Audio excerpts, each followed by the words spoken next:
Welcome to episode 26 of the Practice Squad, a show where we talk about football and make the replacement refs look like pros. I'm your host and fourth string quarterback, Jeremy, joined each and every week by my co host and backup long snapper, Joseph. How's it going, man? Hey man, we won 8 more and we might make the playoffs. By we, you mean the Niners, right? So we'll talk about this disappointing first win of the season for the Dolphins in a little while, but I wanted to let you know that we are live right here on YouTube every other Monday night during the regular season. We've been starting this season around 7:30, so it's a reliable time to come on by and check us out. We've been out the last month, roughly, due to a family emergency that I had. Everybody's okay, but it took a little while to get situated. So we're back on our regular rhythm now. So we'll be here tonight and back in 2 weeks from tonight. We've got a lot to cover this week. We're going to be talking about our games of the week from the last 2 weeks. There's no way we're going to have time to talk about 4, 5, 6 games. So we're just going to talk about 2 games tonight. And then we've got our quick cap to go over the Niners and Dolphins games. Our commentators say the darndest things. And our special segment of the week is our mid-season review. We'll be talking about standings, playoff predictions, who we think is the MVP, all that juicy stuff. And then ending out our show, of course, with our Week 10 game predictions. So starting off, segment 1, games of the week. Our game of the week for week 8 was Panthers at 49ers. What can I say? Utter domination, 51-13. Emmanuel Mosley joins the Niners off of a trade the Tuesday prior and scores a touchdown on the opening drive of the game. But really, I felt like this game was the Nick Bosa show. He had 3 sacks, an interception, just was living in the backfield. The Niners held the Panthers to 100 net passing yards, racked up 7 sacks. It was just a great day for the Niner defense. The only crack I felt like they showed was Christian McCaffrey was pretty much able to do whatever he wanted. He was 14 carries for 117 yards, a touchdown, plus 4 catches for 38 yards. So he was effective, but nobody else on the team was. And this was a game that I legitimately thought was was going to be close, right? The Panthers had come back strong from a 0-2 start to their season. They were hot. They were coming into the Niners, who hadn't really played many tough opponents to that point. And I thought it was going to be a close game. And then before the first quarter was even over, the game was over. The Niners had already racked up I think it was a 20-3 lead, and it just got worse from there. So I told this to Joseph the few days after it happened. I said that the Niners have a habit this year of making games boring. They have been utterly dominant on the defensive side of the ball and serviceable enough and sometimes dominant on the offensive side of the ball to the point where teams just simply don't have the talent or can't keep up with them. So the Niners have had a easy first half to their schedule, relatively speaking, and their second half is going to get much harder, starting with their game next Monday night against the Seahawks at home. So those are my thoughts about the game. Joseph, what did you think about this Santa Clara domination? Yeah, your run game is just amazing. I mean, you're reminding me of like the 90s Cowboys, where you could have 2, 3 running backs, combined together, put up such a great run game. Coleman is super fast and makes really good cuts. Kittle can catch almost anything that's in a large radius. And your defense just has a lot of fire. That secondary, you go from being one of the worst, if not the worst, secondary in the past, 2 years combined, to you guys have fire now. Your defense, like that front line, is good. We talked about, you have Ford and Buckner and now Bosa, but that secondary is looking better too. So great hype for your team. and I think you guys are going to win at least 12 games. I mean, if you lose half your games the remaining schedule, you're going to win 12. So 13 is definitely doable. Really exciting to see. You guys are the real deal. I think it did take at least 6 games to kind of test out, are the Niners the real deal? This was kind of their biggest challenge so far, and I think you guys are. So Yeah, for me, I didn't want to believe that they were the real deal for a while. Like I've been crushed for so many seasons now. I needed to wait to see. Okay, I need to see them play somebody that's good. And they were able to win road games. They were able to win home games before this game, but they went into this game 6-0, and this was their first tough opponent, and they made the Panthers look like insert name of college team here. So um, the the next week against the Cardinals actually turned out to be greater than this game. But yeah, I was happy with what I saw and looking forward to what the rest of the season holds. So as far as specific plays, I can't. This game was just so. It was so one-sided. There were some fun plays. The Niners racked up 230 rushing yards and 5 touchdowns on the ground. They held the Panthers to 230 total yards and 13 points. I mean, the stats really did say it all about this game. The Breida Coleman running back duo is phenomenal. Those guys, they're not bruiser backs, right? And neither of them can withstand a 20 to 25 carry kind of game and get good yardage just because they're not big enough. And I've noticed that with them, the reason that they're successful is because they're able to get those breakout like 10, 15, 20 yard carries. But there's lots of carries that they'll only go for 1 or 2 yards, right? But it just ends up averaging out to a really good number, 5, 6, 7, 8 yards a carry, sometimes better. Because they're able to swap out with each other and keep those legs fresh. So it's an attack that really works well. It worked really well the year that Shanahan was coaching, that was the offensive coordinator in Atlanta, the year that they went to the Super Bowl. That was a staple of their offense that year, and Shanahan's duplicating that with equivalent, if not better, talent this year, and it's working out very well. So let's move on to our game of the week from last week, and I'll let Joseph, from this week, from yesterday, in fact. I'll let Joseph take off with this one, the Patriots at Ravens. So this is the Patriots' first real test. They have had a really easy schedule. And I just tallied up really quick. So far, if you include the records of everyone they've played, the Giants game is still going on, so I can't give that a win or loss. And I'm double counting the Jets, right? Because they played the Jets twice. That still is a team they played, so I'm double counting their record. So far, the Patriots, who they've played, 24 out of 73. So that's a 32.9% winning percentage of their opponents. That's terrible. We'll just walk through who they played so far. Steelers at Dolphins, both Jets games, Redskins, Giants, Browns, and then the tough ones are at Bills and then at Ravens, and they lost that. So the Patriots are good, no doubt, but this was like their first, I'd say, real kind of test, a real important game, and they could not stop the run. The Ravens, I'm gonna look up here. The Ravens had 210 rushing yards on them. They could just not be stopped on the ground. The Patriots have been praised so far this year for having an incredible defense. So I saw an article saying that they were debating as if the Patriots had the greatest defense of all time up to this point. Like and all time? Yes. What? Yeah, I know. And they're going off like points per game, and so this and that. It's like, where's the context of the record I just gave? 1/3. Their opponents have won 1/3 of their games. That's terrible. And then they finally play a good team on the road and they lose. Now, granted, it was a close game until the fourth quarter. Like, it was neck and neck, and the Patriots can always come back. But they got killed on the ground.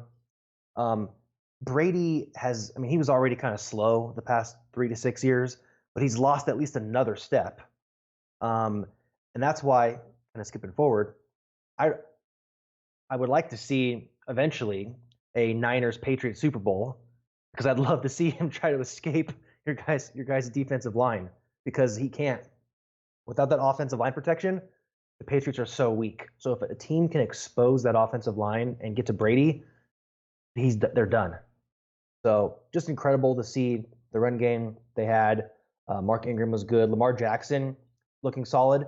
He was efficient in the passing game, though he wasn't very prolific. Yeah. But yeah, 17 of 23 for 163 yards, but did not throw a pick.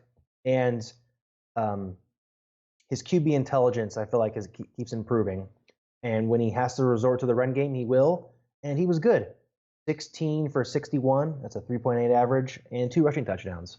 So, and their defense was decent. It was, like I said, it was a neck and neck game, a good game until about the early fourth quarter when the Ravens kind of broke away. So, watch out, Tom Brady. You better get one in now because I think it's going to keep getting worse. Yeah, I completely agree with what you said about him losing a step. He does look slower. I've also noticed that his accuracy seems to be down slightly, not massively, and he's still putting up pretty decent numbers game in, game out, but I feel like his accuracy has gone down a little bit. But I think the cause of that is that his O-line is weaker this year. He's just under pressure more often, and so he's making some less advisable throws. And I agree. I think for them specifically, just because they have such an immobile quarterback, a good pass rush is their weakness. And I would love to see that too. I mean, and like you and I also talked about, the possibility of a Patriots-Niners Super Bowl is not wildly out of the realm at this point. No. So yeah, I like what I see from Jackson. I've maintained, and I think after watching this game, I still think that he acts a little bit more frantic in the pocket than he needs to, and I think he moves around a little bit too much. Their O-line, he makes their O-line look really bad, and they're not as bad as he makes them look. But he has that sort of Russell Wilson kind of intelligence, but just doesn't quite have the same accuracy in the passing game as Wilson does. So if he ends up developing into more of a Wilson-like passer, then the Ravens could be relevant for the next 12 years, right? So, well, yeah, this is his second year, and right, exactly. And like he has shown the talent. Like he'll probably keep, outside of a major injury, the leg factor is gonna be good for at least another 3 to 5 years because he's faster and quicker. So top speed and acceleration and agility those are all higher than Wilson, and yet Wilson can still be effective on his legs today. And this is like his 8th season. So outside of an injury, Jackson can keep developing and be the guy for easily 7 to 8 years. And their team is young all around, got a good run game, have a good defense. If the Steelers can pick it back up, then we might have some good Ravens-Steelers rivalry again, like we used to have. Yeah, and the Steelers, I think, is a bigger question. But yeah, the Ravens, they look good. And they've had some impressive wins. They went up to Seattle and won. They just beat the Patriots at home for the first time this season. So they're a threat. I think they're, just because the Patriots have one of the easiest schedules this year, I don't think the Ravens are going to be able to steal that first seed. But I think right now they're pretty heavily favored to get the second seed. Yeah, the Chiefs. Yeah, it's gonna be close, man. It depends if Mahomes can come back looking healthy. They could win the rest of their games, maybe lose one, but if they lose more than one, I think they're out of it as far as bye is concerned. We'll save that for our next segment. Yeah, I guess we can roll to it now. But yeah, we'll talk about that. Yeah. So okay, so that finishes off our game of the week segment. So we'll move really fast into our quick cap segment. Panthers at Niners already talked about. So the second game was Niners at Cardinals. The Niners eked out a 28-25 win against their division rivals. That was the closest, most nerve-wracking game the Niners have played so far this season. There were 4 factors going against them, and this is what made me really nervous about this game. Number 1, they were playing on the road. Number 2, they were playing a division opponent. Number 3, they were playing on a short week. And number 4, they were playing without key starters. So with all those things being said, they still turned around a very important win. So I was impressed on the Arizona side by Kenyon Drake. He just decided, oh, I'm going to come over from Miami and start kicking butt. So he played really well, looked really good. He looked kind of unstoppable at parts of the game, which was making me worried. The Niners' run D has been a little bit subpar, so I don't know if they're going to be able to shore that up. Losing Quan Alexander out with a pec injury was huge because he was a really fast, agile, smart linebacker that we now don't have. So we're going to have to look into our depth to make up for that.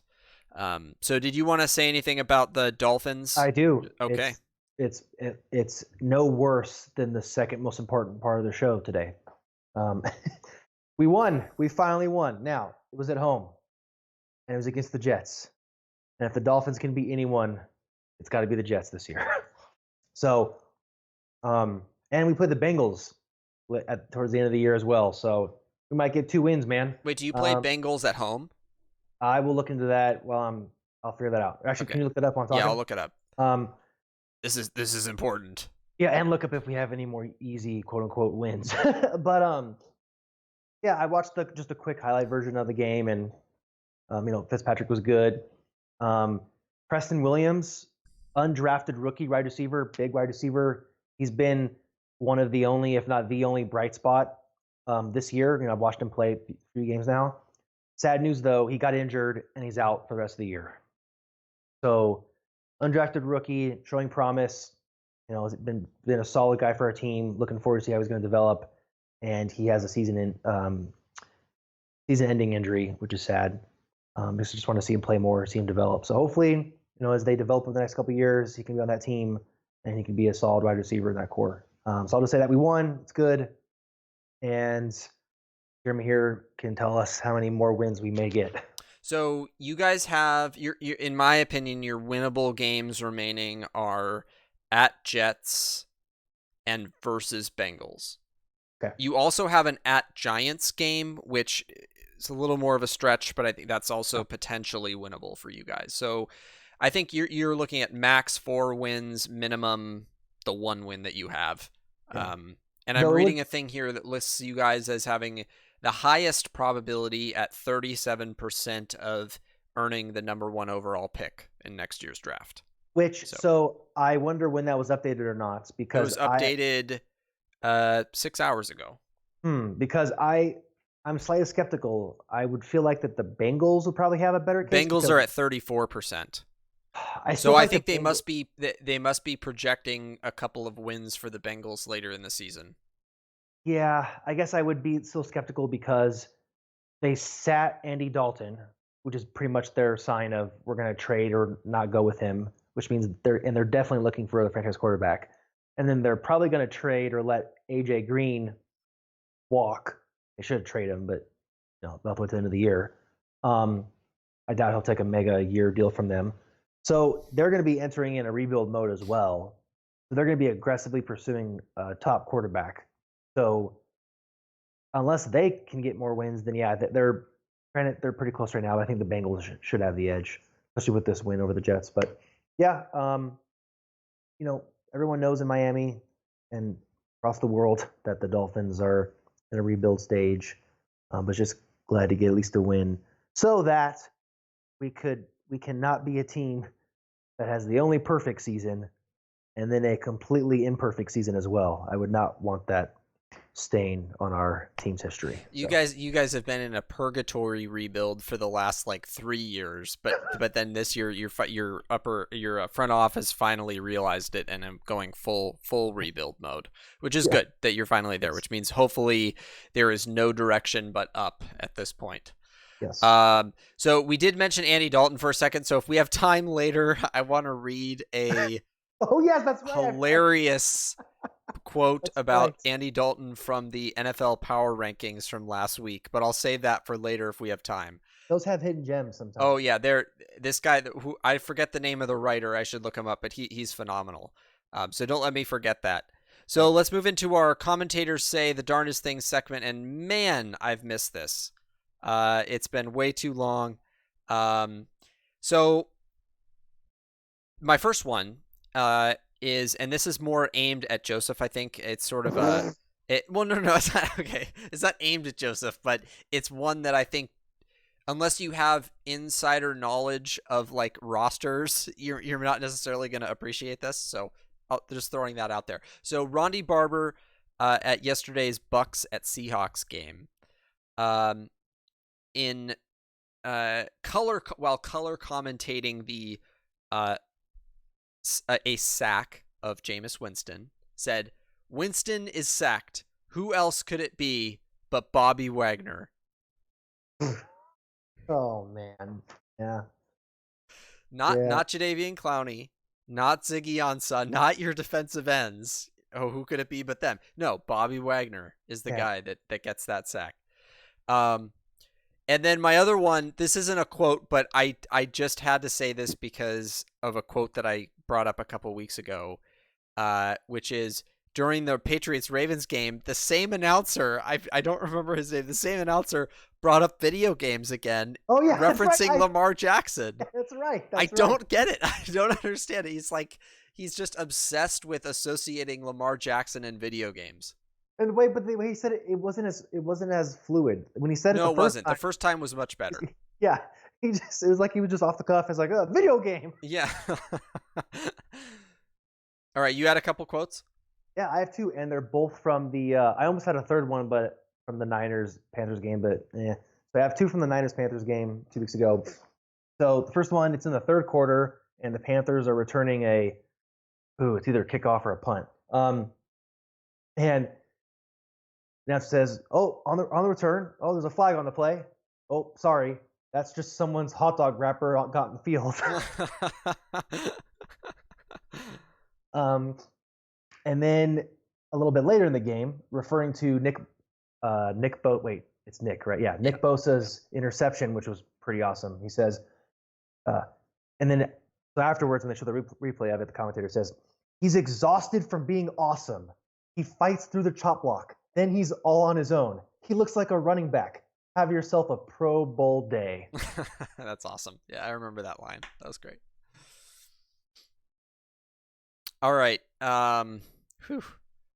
So our update on the Cowboys Giants game, if you want to. Oh yeah, so we're the riveting Cowboys at Giants game. Cowboys are up 23-18 with 11 minutes and 21 seconds left in the fourth. I picked Cowboys, Joseph picked Giants. So this game matters, but only between matter. you and I, not in the NFL. Just yes. Yeah. Well, it matters. I mean, it matters for the Cowboys because they're fighting with the Eagles now. So it does matter in the NFL. But yeah, the NFC least is fighting for who wants to win the division with 8 wins. Yes. I think I negative care about this game, but as far as watching it, but I do care about who wins. So finally, we are moving into our fourth segment of the night, which is our mid-season review. So last season we did this too, where halfway through the season we paused, we took a look at where teams are at and what we think the playoff picture will look like, as well as and also in comparison to what we sort of predicted at the beginning of the year. And our other discussion is going to be about our top handful of MVP candidates as it stands right now. So the first thing we're going to do is we're going to take a look at the standings, and Joseph is going to start off with the AFC East, and we're just going to go team by team, hit every team all through all 32, and just kind of give general impressions. Are they doing better than we expected? Are they doing worse than we expected? Are they the Miami Dolphins and just really bad? So But hey, So it's go according ahead to and expectations. lead us off with AFC East, Joseph. Yeah, so the Dolphins are terrible, but that's according to expectations. I'd rather that happen than be against it. So yeah, Dolphins and Jets are 1-7. Thought the Jets would be a little bit better this year. Thought Darnold would pick up some of that chemistry, and people were a little hyped on the Jets. Jeremy and I don't think we're so much, but 1-7 is a surprise.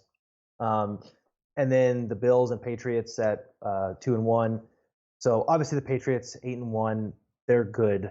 Their schedule, again, we've talked about how much of an easier schedule they've had so far. It does get a little more difficult. See them going 13-3, possibly 14-2, but they're playing kind of inflated because of their schedule right now. The Bills, though, they're a surprise. They're 6-2, and so their schedule as a whole is actually pretty rough. But even in the first half, they've had a decent schedule. They played some easier teams, but it's been tougher than the Patriots. So them being 6-2 is kind of impressive. But With but real quick though, I feel like the Bills are still playing better than expected, though. yes, yeah, no, they are. They are playing better than expected. Um, their second half is tougher. There's some mixed games in there, so I think they're going to lose at least 3 more. So but even if they win 10 games, though, I think that's a shoe-in for a wild card, considering how Oh, in weak. the AFC, yeah, Yeah. definitely. So the thing is, at this point in the season, we can pretty much give the Bills a wild card spot. You know, Well, it's the Bills. They've had some second half tanks in the that past. is true. It is the Bills, but I mean, the sad part is 8 games might still get you there. Like 10's a shoe in, 9 I think is close to a guarantee, and 8 is still a possibility depending on a few other teams. So All right, mark your own words here. yeah, Everybody, well, mark Joseph. hey, The I did not Bills say. are going to the playoffs. Yeah. Um. So we'll see. So So I'll do the AFC North next, but I the just one quick comment. I think the Patriots are doing as expected per their schedule. Right. yeah, that For is true. anybody that looked at their schedule, I think it was expected that they were going to do well against that grouping. So the Dolphins are garbage, hot trash, dumpster fire, all whatever word you want to use. That was expected, and then the Jets I think are a little bit worse than expected, but for me, not a whole lot worse. Okay, AFC North. We've got the Ravens at 6-2. They're I think about what I expected. I don't think they're doing better than I expected. I wasn't convinced by Lamar Jackson last year, but he's showing that this year. I actually thought that their stronghold was going to be the defense this year, and it actually turned out to be sort of the opposite. But it washes out to about what I expected them to be at. So they're not really a surprise. The Steelers are at 4-4, and I feel like are definitely doing worse than expected, but there's legitimate reasons for that. So they're kind of a hard team to quantify with Big Ben being down, them comparatively to the last couple of years of success without Le'Veon Bell, without Antonio Brown, they're having some issues. And I think their right defensive end, that Tuitt guy, is also injured, possibly. I don't know if it's for the season, but he's out for a while. So they're really struggling right now, and they're definitely. I thought they were going to be in play for the division, and I don't think they are. The Browns are, I think, a little bit worse than I thought they were going to be. They're 2-6. They've lost some close games that I think they should have won. They're not using Beckham properly at all. So they're a little bit worse off. And then the Bengals I thought were going to be hot garbage like the Dolphins. So they're exactly where I thought they were going to be. you're taking every opportunity to rip on my team, aren't you? Yeah, it's fun to say the words hot garbage. So Hey man, I was not this brutal for the Niners the past couple of years or ever. you could have been. I would have thought less of you Oh, as a I see. person. So I'm gonna. Well, no, I'm not gonna push back too hard on the Browns because I look at their schedule; it's been pretty difficult. But I feel like we would think that have at least 4. They could have at least 4 wins. Like people were to begin with, Vegas was really hot on them before the preseason, like Oh 9. yeah, yeah. And then we saw some issues, and we're thinking, okay, but But I think you we and I can. never bought into that hype, though. No, that is If simply you go true. back and re-listen to our first episode of this season, we did not buy into the Browns hype. We thought they No, were going to be better than they are right now, but we did not buy into this like, oh, they're a wild card, possibly division winner hype. that is true. I would say 7-8 wins is fair. Which they're probably. I mean, their remaining half is a little bit easier, but they've had a pretty tough schedule so far. Rams at Ravens, at Niners, Seahawks, at Patriots, and they've lost all but one of those. So, Yeah, they've still got both their Bengals games, a Dolphins game, both Steelers games yes, and and both and Steelers games. Cardinals. So I think there's Cardinals, at least 3 more wins in there. yeah, So which they could end up being a 6-win team, and that would be sort of on par, I think, with what I thought. yeah. So for us, that'd be fair, but for them, they should be, and no doubt will be, very disappointed, Oh considering yeah, yeah. you get Beckham and Chubb's been playing decent at running back, and we thought Mayfield would be better, but so yeah, Ravens are exactly where they are, who we thought they were. um, the Steelers. So yeah, as Jeremy said, they're hard to kind of quantify because they've had injuries and things, but given for how poor they started, they've been picking it up. They're 4-4, and I think they're going to win at least 8 games. They're 4-4 now, half the season. So let's look at the data. Let's compare. So far, you do the same thing that I did with the Patriots and their schedule record. The record of the Steelers' opponents through the first 8 games is 39 out of 67. That's a 58.2 winning percentage. So better than half. Okay? That includes at Patriots, Seahawks, at Niners, Ravens. So, and the Colts, which they won. So the Steelers have had a more difficult schedule in the first half by far. Their second half includes both Browns games, at Bengals, at Cardinals, at Jets, Bills, Rams, at Ravens. So they could win 4 of those easily outside of another big injury. Mason Rudolph has been getting better. Their defense is slowly beginning better. I know you have to say they had that injury, but Devin Bush has been playing great. So I think they're going to win 8, and they could win 9, which could be enough for a wild card spot. So that'd be cool to see. And it's only because their second half is just so much easier than their first half. And I'm going to read some quotes from my brother here, who big time Steelers fan. So, quotes. I also want to point out before you start the show that the dominant, undefeated 49ers and the impressive Baltimore Ravens were 1 fumble away from losing to the Steelers and their backup quarterback.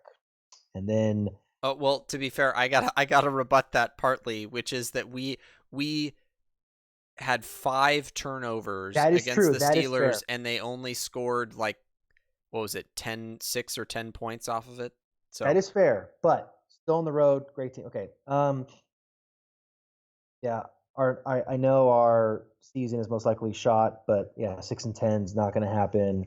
And yeah, I agree. They're going to be better than 6-10. yeah, 6-10 would be disappointing. From the remaining games that I'm looking at, 6-10 would be disappointing. So would you agree with me? Do you think they'll win 8 games then? I think 8 games is like right smack in the range of likely. Like Okay. I think 9 is probably a stretch, but I think 8's pretty doable. Fair enough. Okay, then we're in more agreement than that's fair. And I think that's a fair assessment. And 9 is possible, but is more of a stretch. If they can get, it comes down to, I guess, Bills, Rams, and Ravens. If they get at least one of those, then I can think they can pull off the 9 and get a wild card spot. And then, so just some quotes from my brother there, and agree with him on Steelers have a little more hope. And then next year, we'll talk about next year when we get there, but what they do with Big Ben. So we got to move on. So AFC South, another division that is trying to fight for who wants to win. Now, even though or who wants to lose, depending on how you look at it. Exactly. Even though this division is going to have, I guess, a better record per se than the NFC East, it's closer. There's less of a standard deviation. In the NFC East, you have 4-3 and then 1-8. The AFC South, it goes like this: 6-3, 5-3, 4-5, 4-5. They're all neck and neck. So number one is Texans, Colts, Jags, Titans. So Titans, yeah, they're playing right where we expected them to play. They're 6 to 8 wins. Mariota is looking like honestly a bust, but is not playing well, and they might Wait, get rid of didn't him. they bench him? They did, yeah, but they've been playing Tannehill the last couple of games. He's Yeah. actually been playing decent, but Yeah, not. Tannehill's actually been doing okay. Jacksonville, A little disappointing. They've yeah, been a little lower than I thought. yeah. So their defense has not come back. We said a couple years ago their defense was inflated, and then last year we thought it was less, and we thought they were going to pick it back up, and they haven't. Now, granted, Nick Foles got injured. So I think that might throw in an extra win or so. But Gardner Minshew, as a rookie, has been really solid and is putting up a great case for Rookie of the Year. But so with all that balancing out to be 4-5, Jacksonville fans shouldn't be super upset. Fournette's playing well. It's good to see him back healthy and playing well. Minshew's a solid rookie. He can either be a good backup or compete with Foles, or they can trade him for value. Colts are a surprise. I mean, if the Colts are 5-3 without Andrew Luck, my goodness. So Colts are definitely playing better than we thought without Andrew Luck, and are really fighting for that division. The Texans. So while the Texans, their record is where I would say I thought they would be. I did think they were going to be probably a 10-win team and get that division, but they're so inconsistent. It's like they play their competition or worse. They've had Yeah. epic games. I'm just going to pull up their team really quick, their games. They have one of the greatest games of the year to start off the season at Saints, right? And they barely beat the Jags. Then they have a poor performance against the Panthers. Then they have an epic win at the Chiefs, a decent game but lose at the Colts. And then they then they blow out the Jags, and then they barely beat the Raiders. So they have been inconsistent. And Watson, who's been good as a whole, we'll get to him in MVP talk in a minute, but he's also been inconsistent. So the Texans go as Watson goes. The sad news is that they lost J.J. Watt. He's out for the rest of the season, and and they had already lost Clowney from the trade. Yeah, those are big. Those are big. So I can't, and their wide receiver core hasn't been as solid as we would think. So Watson has to be like the miracle guy to get them to the playoffs and maybe further, but they don't have enough depth, and they're hurting. They need these pieces, and they're one big injury away from not going to the playoffs. Yeah. So, yeah, I completely agree with everything you said about the Texans. I think their inconsistency is their biggest flaw, and now they're not going to have a pass rush. I do worry about them a little bit. I originally thought the Jaguars were going to win the division, and it looks like that probably won't happen. But the Colts are the biggest surprise in all of this. I expected the Colts to be garbage this year, and they're 5-3. But so I expected them to be garbage, and they put out Jacoby Brissett to start that team, who has been a backup up to this point. Although he did get some starting playing time with Andrew Luck's injuries. So far through 8 games, he has 1,649 yards with a 64.8 completion percentage, 14 touchdowns, only 3 picks, and a 99.7 rating. Nice. So he is putting up like top half of starters kind of numbers. Maybe top third of starters kind of numbers, let alone what a backup should be playing as. So that's clearly, in my opinion, that's clearly why they're hanging around in that division, is because he's having a great year. And no one would have predicted that. Yeah. Do you think, well, before we go to the West, really quick, do you think the Jaguars, what do you think the Jaguars record would be if Nick Foles never got injured? It's honestly hard for me to say. I've never been a huge Nick Foles believer, so it's hard for me to say exactly how much more. What's the term in baseball for a war. It's hard for me to say what Nick Foles' war would be over Minshew, because Minshew's actually played really well. Yeah, that's fair. So I don't know if there would be some like X factor with his leadership where like they'd play better. But honestly, it was his first year there anyway, so I kind of doubt it would be much different. I think the Jaguars' main issue has just been their offense has been really inconsistent, and their defense has just been kind of less than it should be. Yeah. So there are games in here though I think they should have won. Like they had a home game against the Saints that they lost by a touchdown. A game at the Panthers they lost by a touchdown. Texans at Texans they lost by a point. Well, you also So you lose Jalen Ramsey. They traded Jalen Ramsey away. right. So they're they've had some bad luck too. And their remaining schedule, I can see at least 3 wins in there, maybe 4. So I wouldn't be surprised if they ended like 7-9, 8-8. But I don't think we're going to see them in the playoffs. Yeah. All right, so AFC West, Chiefs are sitting at the top at 6-3. Raiders are 4-4. Chargers are 4-5, and Broncos are 3-6. So Chiefs are lower than where you would have expected them, but exactly where you would expect them minus Mahomes, which is what's Yes. happened. So I think that when you factor that in, they're exactly where they should be. The Raiders are a little bit of a surprise to me, actually. I thought they were still going to have one more bad year before they started coalescing into something better. So the fact that they're 4-4 and have had some kind of impressive wins, actually, is a surprise. The Chargers have been a huge surprise. I think second to maybe the Falcons, which we'll talk about later. The Chargers might have been the biggest first season surprise for me. I thought on paper they have a good roster, if not a great roster. They're a very good team that has just not.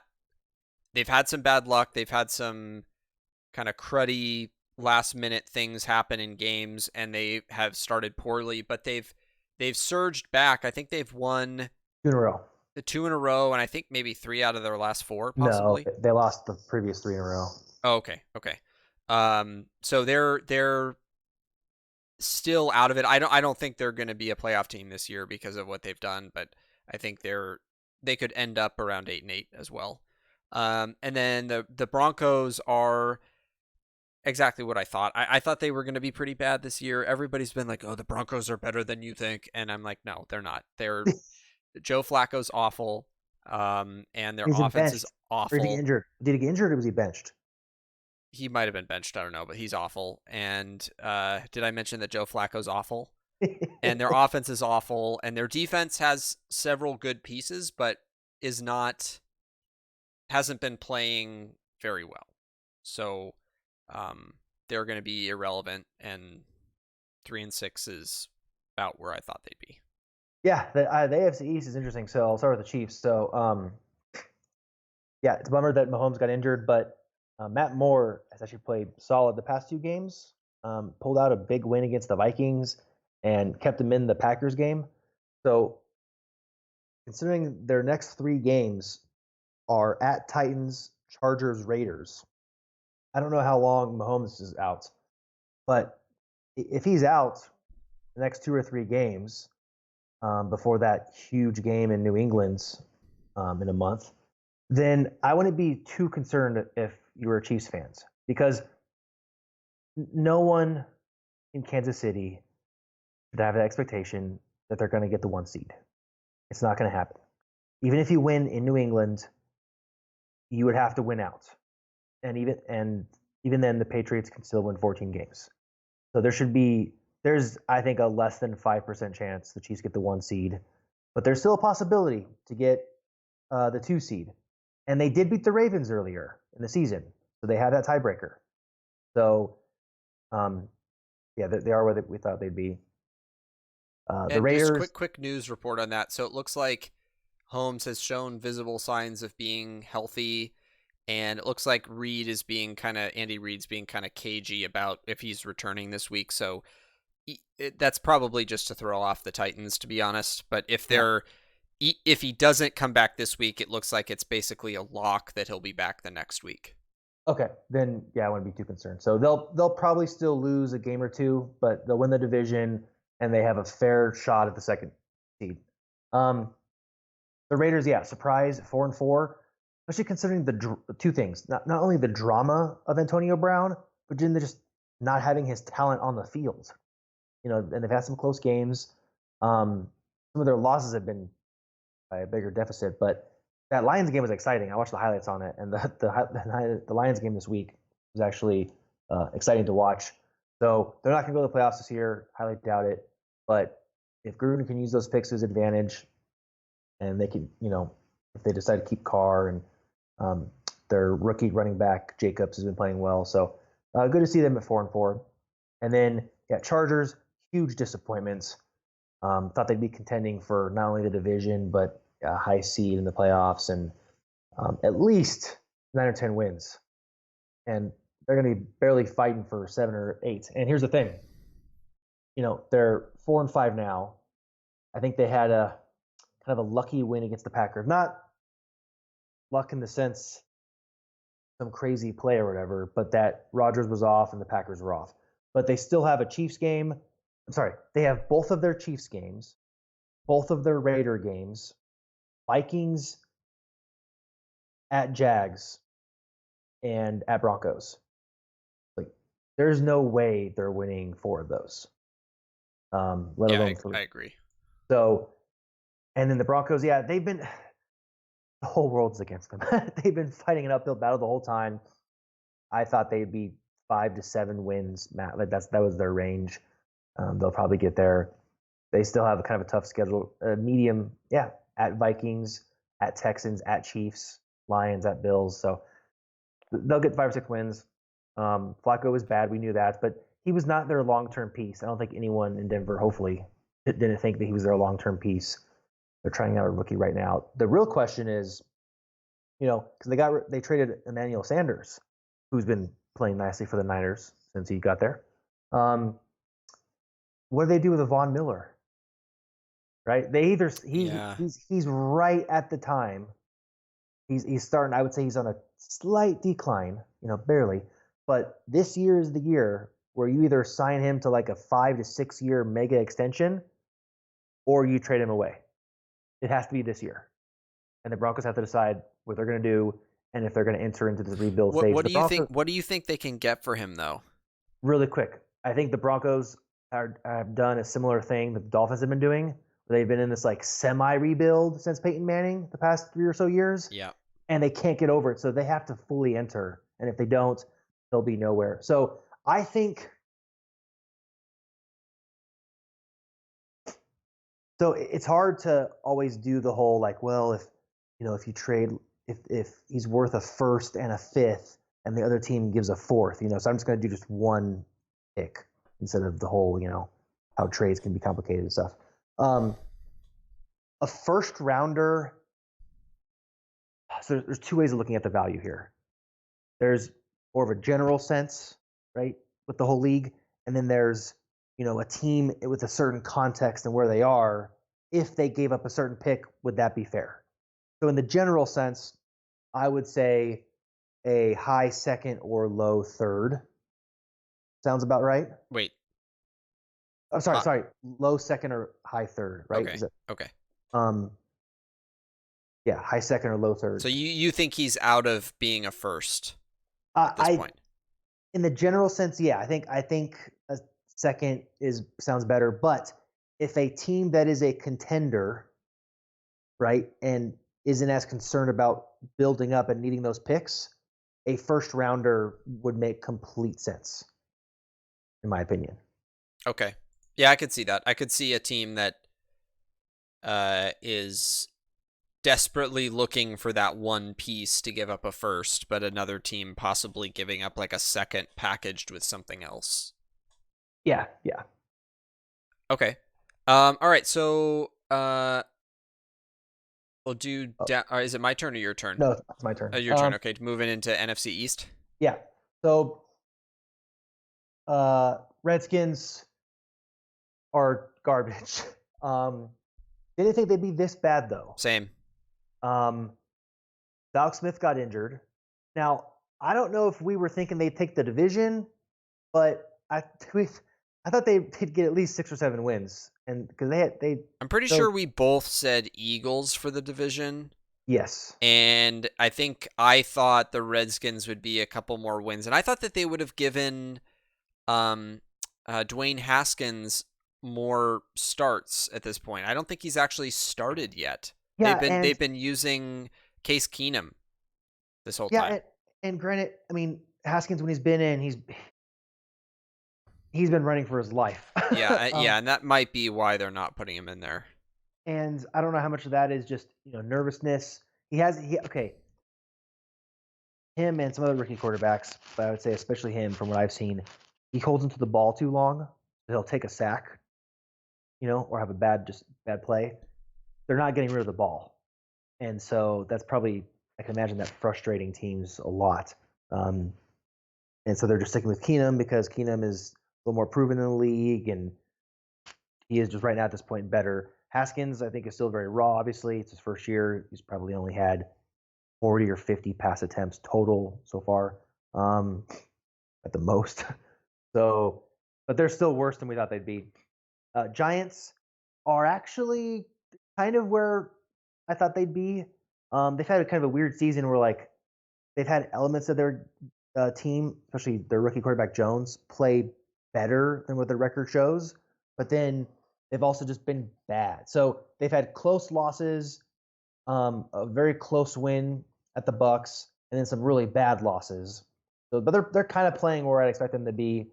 And their second half is probably above average. They have some division games, and I honestly thought the Giants were going to be like amongst the dregs of the league, and that they were going to be worse than the Redskins.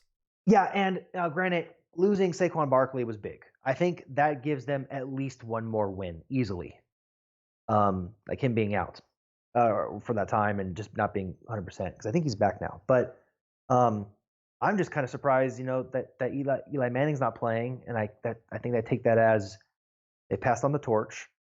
Eli, I hope he retires. I feel like you just leave a stain on his career. Oh, he already has, dude. The last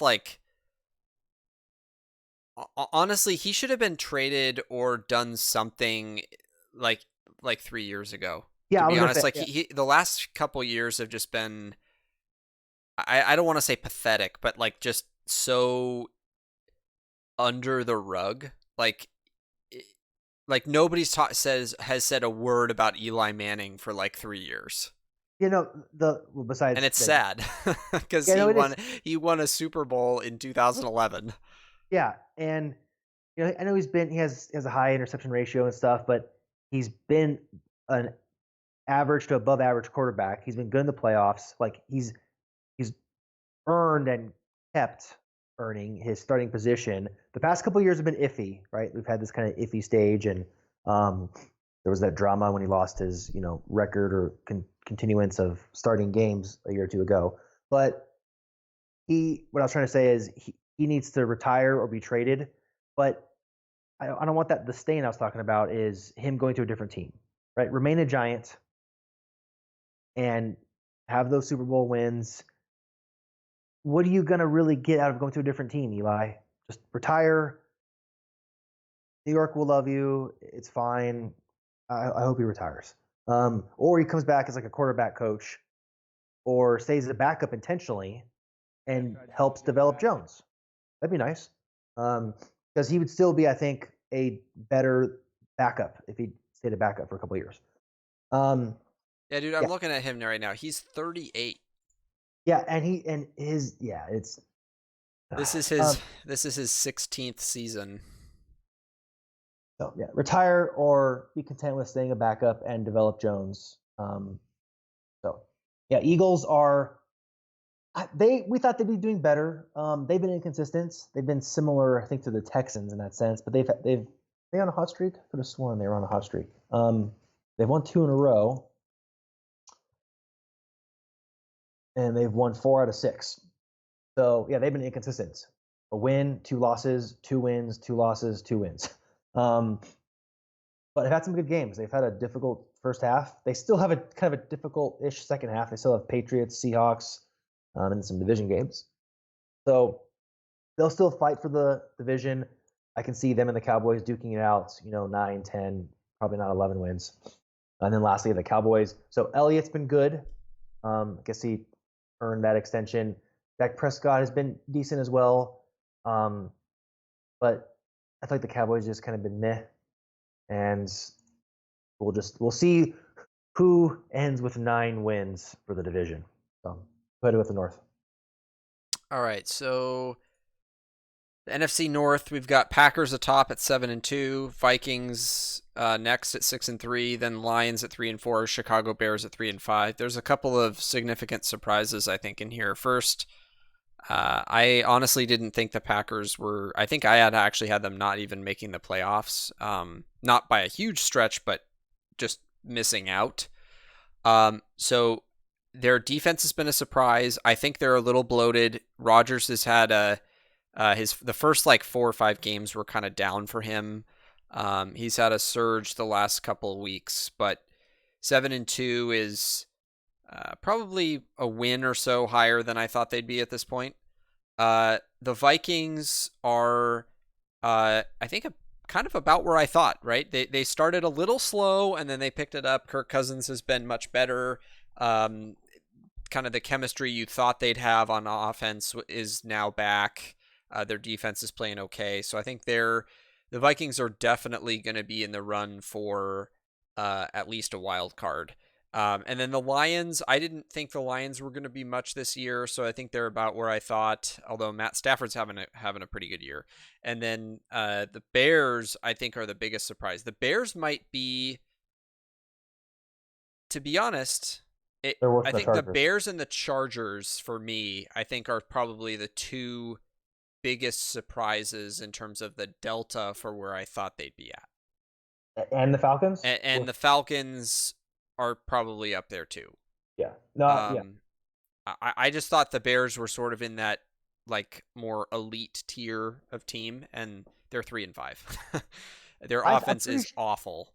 I'm pretty sure we had them winning the division and maybe being a 2 seed. Yeah, they were at least winning the division, and now that looks like they're out of the playoffs entirely. Oh, they are. I mean, the NFC.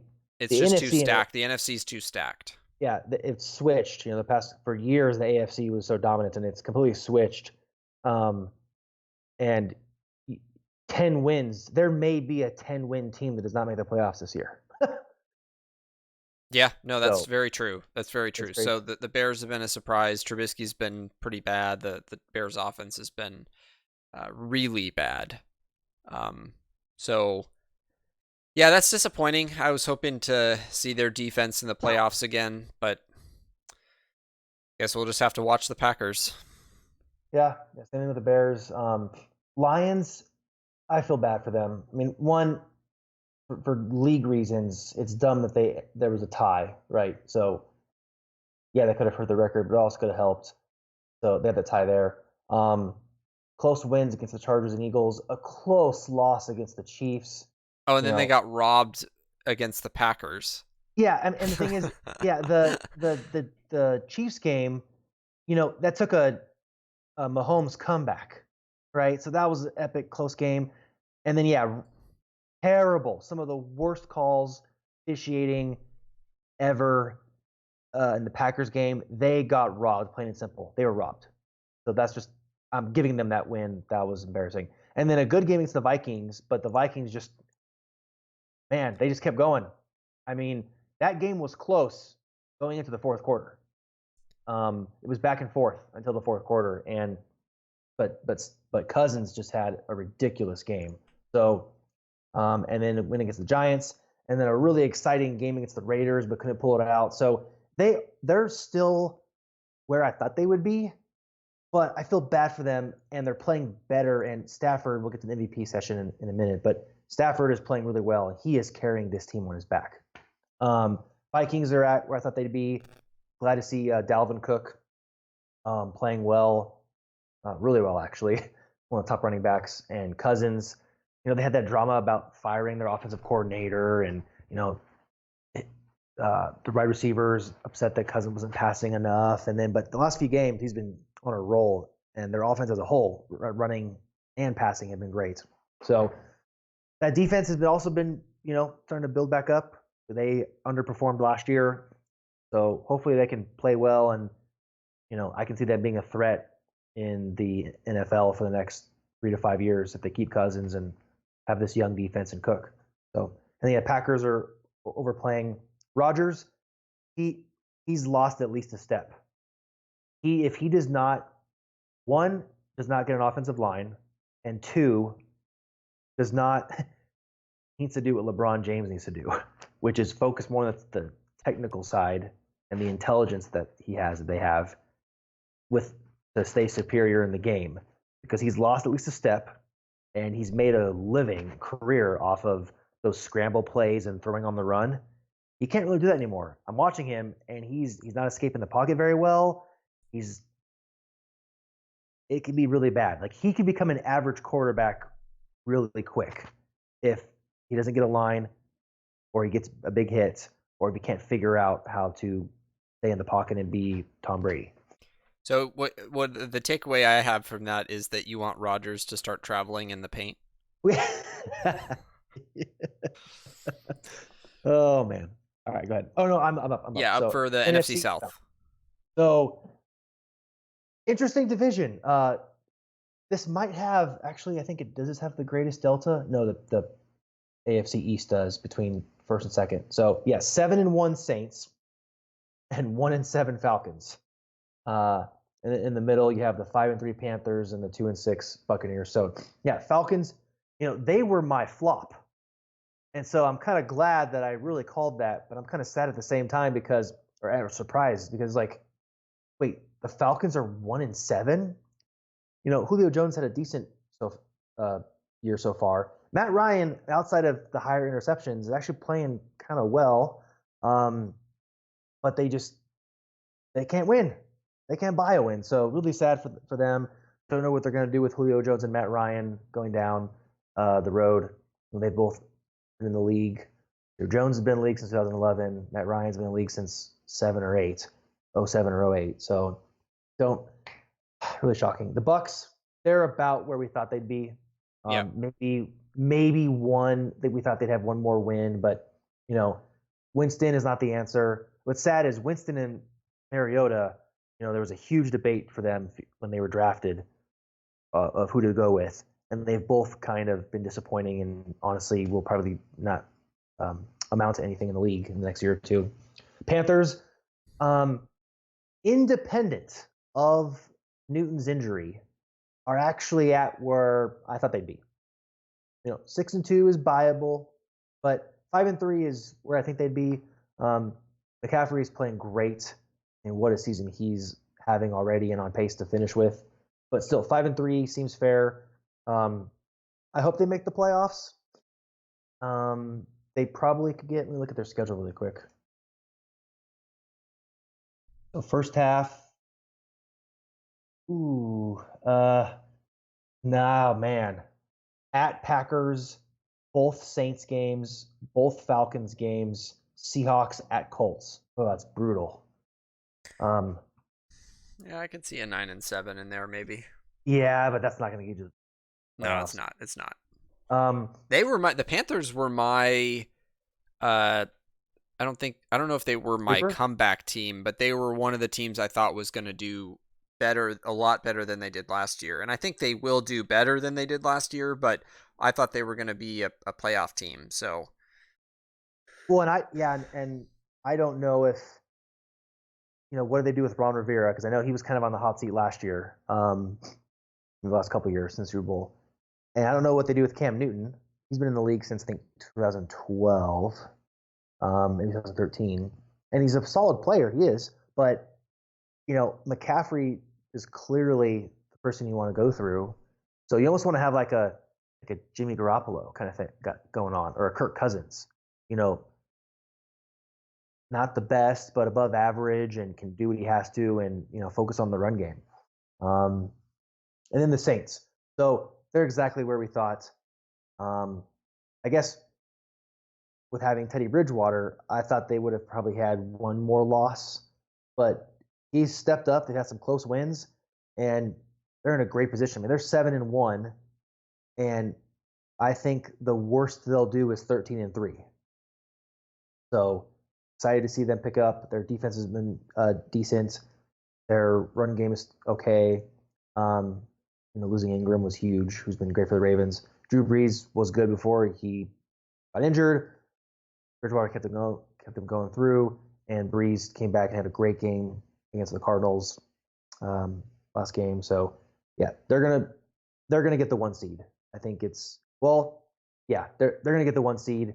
They do play the Niners, but one, they play them at home, and their remaining schedule is easier. So even if they lose against the Niners, they'll still, I think, get 13 wins, and the Niners would have to get 13 to get the 1 seed. But we'll see. This could be an epic rematch of in the playoffs of that 2011 playoff.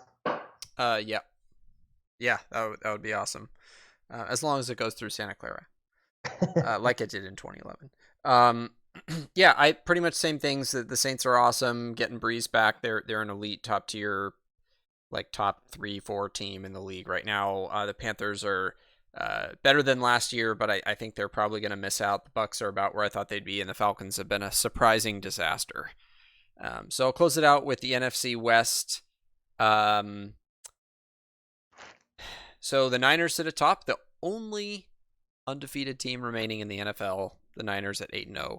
The Yeah. Seahawks are 7-2. The Rams are 5-3, and the Cardinals are 3-5-1. Obviously, nobody predicted the Niners to be 8-0 at this point. I mean, I'm on record as saying they were going to have an 8-8 season, and they are not going to lose the rest of their 8 games. So they're not going to be 8-8 this year. They're going to make the playoffs. It's just a matter of what seed they're going to be at this point. And so they've coalesced in all the right ways to be the dominant force that they are. The Seahawks are playing better than I thought. The thing that's difficult about the Seahawks is that nobody expected Russell Wilson to have like an MVP caliber season. So given that he is, like, he's making up for the team's significant shortcomings, in my opinion. Their pass rush, which they traded for, has been almost non-existent. Their defense has given up a lot more yards and points than in previous years. Listen to the margins. I'm not going to read win or loss, but just listen to the margins of the games that they've played. 1 point, 2 points, 6 points, 17 points, 1 point, 4 points, 14 points, 7 points, 6 points. So they had a win that was 17 and a loss that was 14. But everything outside of that is 7 or less points. Yeah. And they've lost 2 home games.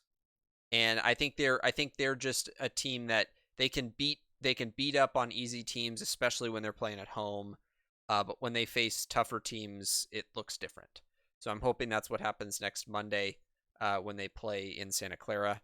And then the Rams have been a little worse than I thought they were going to be. You and I both said that they were going to come down from where they were last year, but I think maybe they came down a little bit harder than we thought.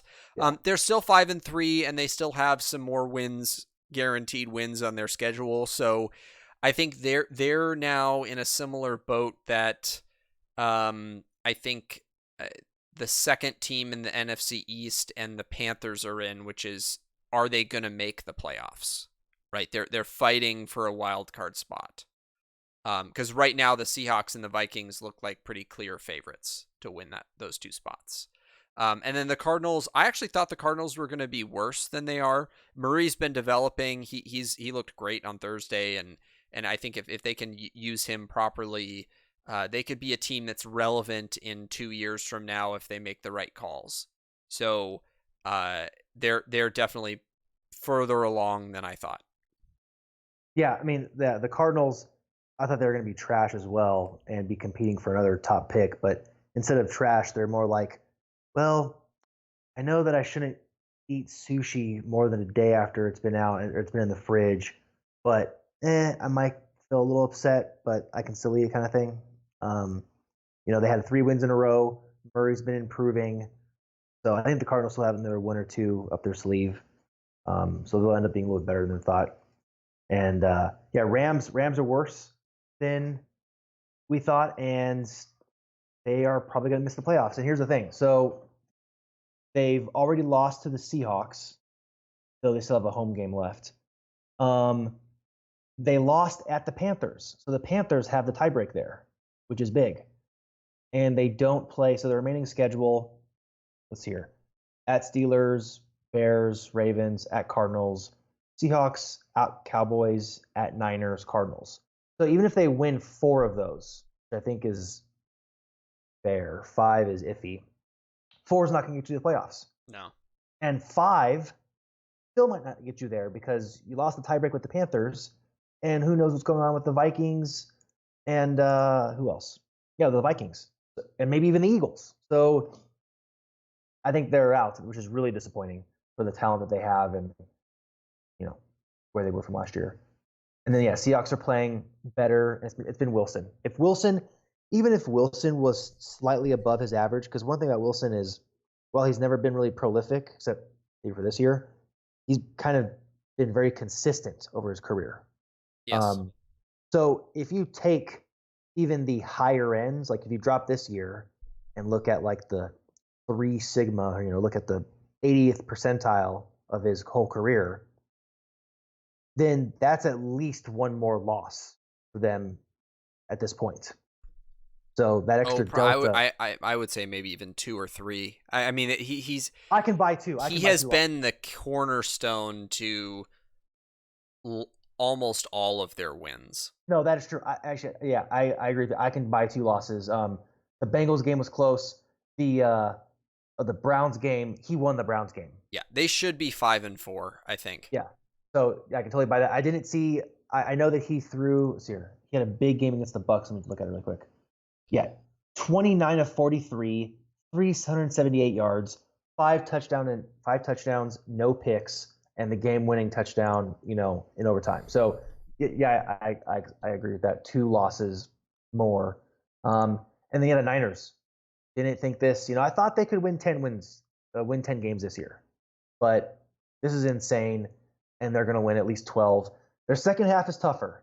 When Jeremy and I were talking a few weeks ago, I'm pretty sure we said that if they were 6-2 through the first 8, that was kind of the goal. That was good, and that can get them to the playoffs. They needed that. 5-3 would be iffy to make the playoffs after that, but they're making the playoffs.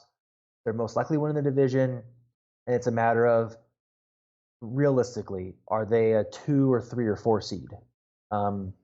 I'm sorry, a 2 or a 3, because a higher wild card is less than the Cowboys or Eagles winning. So, yeah, 2 or 3 seed. They have the Packers. If they win the Packers game. Wait, don't you mean 1, 2, or 3 seed?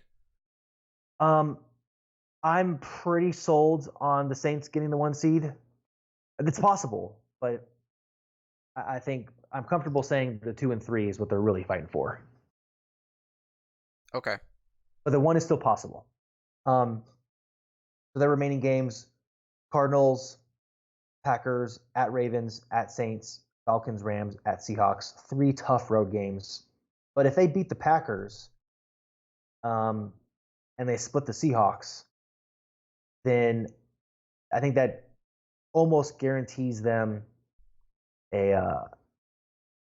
that might get them a 2 seed, because the Packers are fighting for the Packers. So depending on how the Vikings finish, sorry, I'm kind of rambling here. They will beat the Vikings. We already looked at this. The Vikings have a brutal remaining schedule.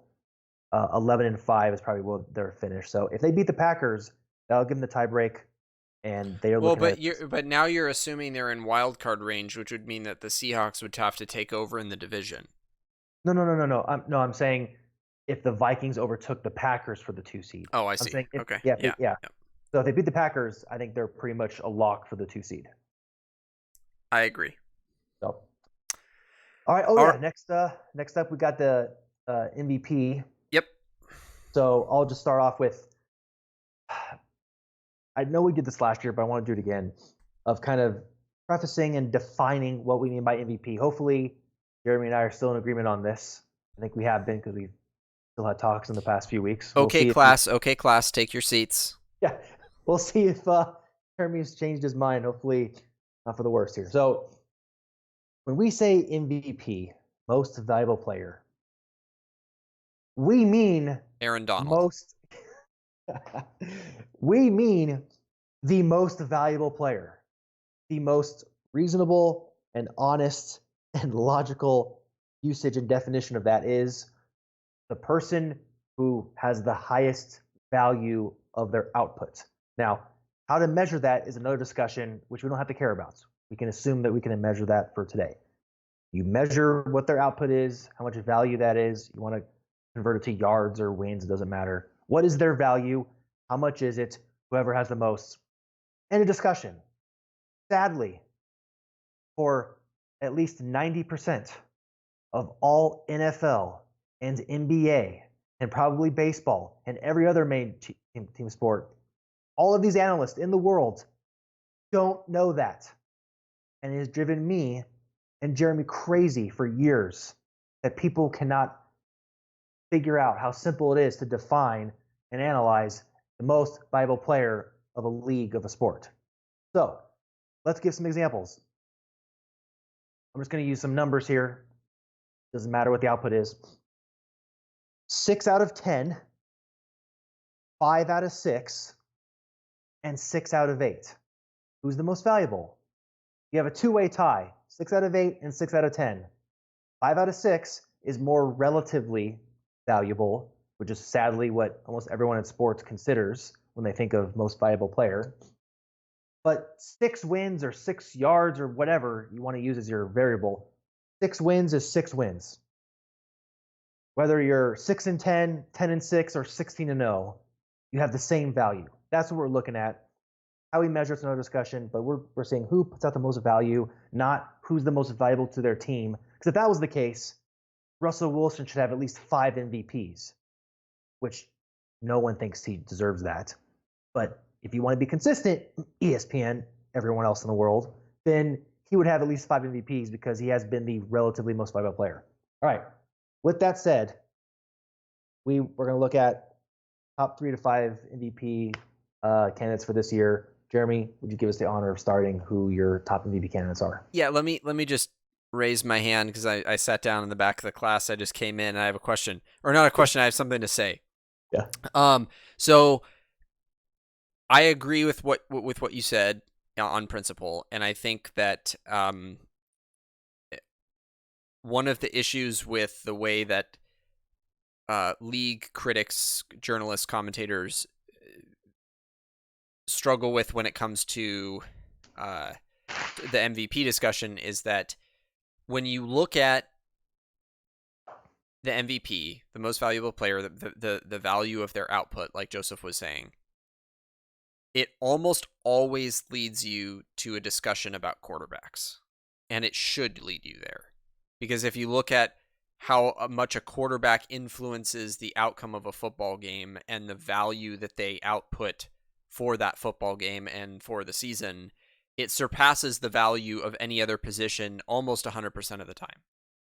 When you look at a season-wide, it's possible that for a game, like Christian McCaffrey could have more value than Cam Newton. But over the course of a season, it's unlikely, very unlikely, that a quarterback would be undercut in value by another position player. So it's natural, and this is why when we talk about MVPs, it's natural that pretty much only quarterbacks are discussed. Now, the problem with commentators, like I started saying, is that they tend to want to include the best player at certain positions as part of that discussion. And that the failure in the logic is that the MVP is not the most valuable position player, right? It's not the most valuable player at a position. It's the most valuable player, period. So even though you might say Christian McCaffrey is the most valuable, all-purpose running back, that doesn't make him the most valuable player in the league because someone like Kirk Cousins has more value output than Christian McCaffrey does. So Yeah, so just as a general point, that's why whenever we talk about this, we're almost always talking about quarterbacks. We're not talking about defensive players. We're not talking about running backs or receivers. We're talking about quarterbacks. yeah, and one more thing, to add here is a lot of analysts, unfortunately, have the fallacy of whenever a non-quarterback has a really good season, like in the all-time context of that position, i.e., McCaffrey this year, Aaron Donald last year, stuff like that, their eyes light up and they somehow get to the false conclusion that that means they should be considered. Like, and it can be shown quite easily. Please don't. No, go ahead. Do the challenge. Not you, Jeremy. The audience. Love to do it. Aaron Donald could have had 50 sacks last year. Even under the most, unless you have the most perfect context, because not all sacks are equal, unless you have the perfect context, that is not and was not good enough to win MVP. But people see 20 sacks and 5 or 6 forced fumbles on him she had, and they lose their minds like, oh, it's Aaron Donald because without him, it's like, no, it's not. And yeah, so go ahead. I think that I think that there are seasons where a 50 sack player should win MVP, but not last year specifically. And yes.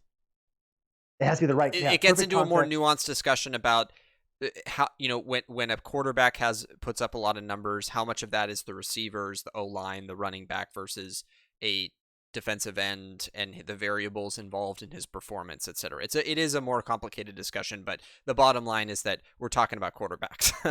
So yeah. Okay, so I think that as of right and now in the season, I think Russell Wilson is the clear number one favorite for MVP. He has been phenomenally careful with the ball. He has been pretty accurate, not crazy accurate like a Drew Brees kind of accurate, but he has been accurate. He has a 68.3 completion percentage. His yards per game aren't crazy, but he's just so efficient. He's been incredibly clutch. He's had multiple come from behind touchdown drives. He has 22 touchdowns and 1 pick. And despite a very porous O-line, he's still shown very good agility and intelligence in the pocket and when to escape the pocket. He's very smart about when to make decisions to run versus to pass. And that's something that he had to learn over the years as someone that started off running a lot more, and then he has started relying on his arm more and more over the years. So he has a 118.2 rating. I think he's clearly the number one. Now, I'm thankful that there's a clear number one, because the next, if you look at the next 3 to 6 people, it's a mess. It's a total jumble. I think there's lots of people that you could technically consider. I think Patrick Mahomes was in the consideration before he got injured. He actually was giving Wilson a run for his money. But because of his injury, his stats are a little lower, and it's not really fair to take it away from Wilson because of that. But I think that the other 3 people that I had, without going into all the numbers, because this show is going long, but without going into all the numbers, I think Kirk Cousins, if you subtract off Wilson, I think Kirk Cousins should be in the consideration. I think Aaron Rodgers should be in the consideration, and I think Matthew Stafford should be in the consideration. Yeah, and for the very reason that Jeremy just gave, which sadly I just forgot. Dang it. It was so good that it blew you away, and now you can't remember. Oh, man. That's often the case when I reason with people. Oh, dang it. Thought it had to do with Russell Wilson, but was it the Wilson relative to Mahomes thing? Oh, no, actually, no, I do know it was. When you had said that positions 2 through 6 are so jumbled and close, it's difficult. So it's for that reason that I decided to go with more of a tier system, because a lot of them are close. So Russell Wilson is tier 1, and he's just by himself, definitely. Um, Tier 2, there's a lot of guys in tier 2, and they're very close. So let me make a comment about Rodgers. I don't think Rodgers is tier 2. His numbers look like it. We look at the games and watching him play. Maybe Yeah, I'm a it's little too. He's biased. been a little bit inconsistent. It's a little bit too weighted towards the last like 3 starts. Yeah, like his touchdown interception numbers look good. Like things look good, but I think they're better than they actually are in what he's played. And so Rodgers is not tier 2. So tier 2 is Deshaun Watson, Matthew Stafford, and now I'm going to add only. I'm going to extrapolate the rest of the season. Patrick Mahomes, because look at what Mahomes did before, and it was basically Mahomes MVP to lose, and then he got injured, and then Russell Wilson has been great. So Mahomes, I think, still deserves to be tier 2 for what he has put up, because even his numbers now, like 65%, almost 2,200 yards, 15-1, like that's still decent compared to guys now, and he's been out for a few games. So Mahomes, Watson, and Stafford. Stafford has carried the Lions, put up a really solid season. Sean Watson has completed just over 70% of his passes, and he's 18-5 touchdown interception wise. He's been inconsistent, but he's carried that team as well. And then tier 3, so Cousins, he's right there. I'm going to put him in tier 3, but you can make an argument for tier 2. So tier 3 is Aaron Rodgers, Kirk Cousins, and then just because they're playing phenomenal, and I'm showing a little bit of love, even though they don't have a chance, the 2 running backs, Dalvin Cook and Christian McCaffrey. That's my tier 3. So I would disagree. I would put Kirk Cousins in low tier 2, and I would put Deshaun Watson in high tier 3. I Okay. did look at Watson a little bit. I feel like his season has just been too inconsistent. Okay. He has 2 games with no touchdowns, 2 games with more picks than touchdowns, and has had just kind of a really up and down game to game performance level. Even though his overall stats at the end of the day look kind of good, like Rodgers. Similar issue with Rodgers. I would probably put Rodgers in like a low tier 2, maybe high tier 3, along with Watson. Um, Kirk Cousins hasn't been much better though. He's also been kind of inconsistent. He had a slow start. But yeah, I think really now the more that we talk about it, I think I would say Wilson sits at the top. If I had to give the top 3 players, it would be Wilson, uh, Stafford, and Mahomes is only third because of the injury. I can buy that. So Wilson, throw some more picks so that Stafford can win MVP this year. I'd love to see that. Yeah. All right, so that concludes our mid-season review. We will end up doing a end of the season review as well. We'll do more MVP talk and stuff like that after week 16, 17 timeframe. But it is now time for us to move into our final segment of the evening, our week 10 game predictions. So, the last 2 weeks, I was 20-9. And Joseph was 18-11, and that does factor in, and I think I got your number right, that factors in the Cowboys win over the Giants tonight. I'd be 18-12, I think, then. There were only 29 Oh, possible okay. points, Never I mind. believe. 18-11. So, more importantly, though, the season record is I'm at 87, 47, and 1, which is 64.9%.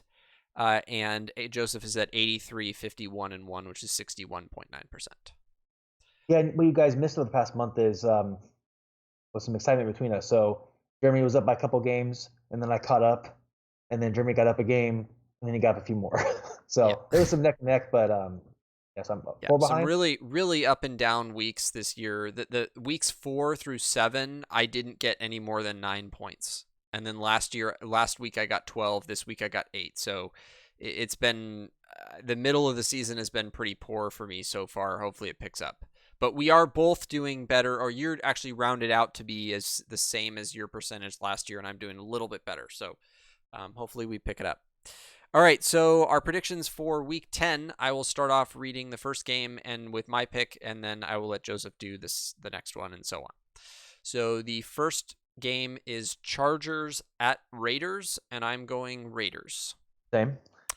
Second game is Falcons at Saints. I'm going Saints. I'm going Saints as well. And it looks like we're out of order, so we'll work with it. I'm going off a pick 'em. Okay, that's fine. I can work off a pick 'em too. So the next game is Bills at Browns, and I'm going Browns on this one. So I switched this about 2 hours ago. I think this is a tough one, but I'm going Bills because this is a tough one. I agree. And then we have the Detroit Lions at the Bears, and I'm going Lions. I am going Bears. Okay. Just because that's a division matchup. Ravens at Bengals. I'm going Ravens. Okay. Chiefs at Titans. Going Chiefs. Same. Giants at Jets. I'm going Giants. Same. Cardinals. Don't touch that game with a 10-foot pole though. Yeah. Cardinals at Bucks. Going Cardinals. Another one not to touch. Okay, yeah, I'm going Bucks, so we're different on that one. And then the next one is Dolphins at Colts. I'm going Colts. Same. Panthers at Packers. Going Packers. Same. Oh, that's going to be a good game. That could be a good one. Yes. Then Rams at Steelers. I'm going Rams. I'm going Steelers. Oh, the bias sets in. The familial bias sets in. Okay. Yeah. If this one doesn't work out, then I'll be happy. Well, I would love for the Steelers to win, but I don't think they will. Vikings at Cowboys. I'm going Cowboys. Ooh. I'm going Vikings. Tough call, but yeah. Okay. And then the last one for you? Yeah, Seahawks at Niners. Going Niners. Yeah, me too. All right, so we have differed by 6. Is it 6 or 5? It's 5 or 6. Okay, so we have Lions, Bears, Bills, Browns, Cardinals, Bucks, Rams, Steelers, Vikings, Cowboys, right? Yeah, never mind. I don't know why I got it. So we're differed by 5, which is a lot. Which is a lot. Yeah, that might be our record, honestly. Okay, so yeah, there's the 6 buys this week: Broncos, Patriots, Eagles, Redskins, Jaguars, Texans. And you know what? Just because I feel like ending tonight's episode on a humorous note, this will only take about a minute and a half. I'm going to read this quote about Andy Dalton. I have to interrupt. Yes. If we want to end with that, we should do Game of the Week first. Oh, yeah. Good. Good point. So to me, there's 3 candidates. There's Panthers, Packers, Rams, Steelers, Seahawks, Niners. But we just did the Niners. Yeah, I would lean probably towards... Have we done the Steelers yet? I think we did Patriots Steelers game 1. That's it. Oh, yeah. Vikings Cowboys. We haven't done a Vikings game yet. I'm just not stoked about that. There will be other opportunities for the Vikings later. Let's do Rams Steelers. Yeah, I'm down for that. I'm more excited about that than I am Panthers Packers as well. Okay. All right. We'll do Rams Steelers. So to close off tonight with this epic quote from our friend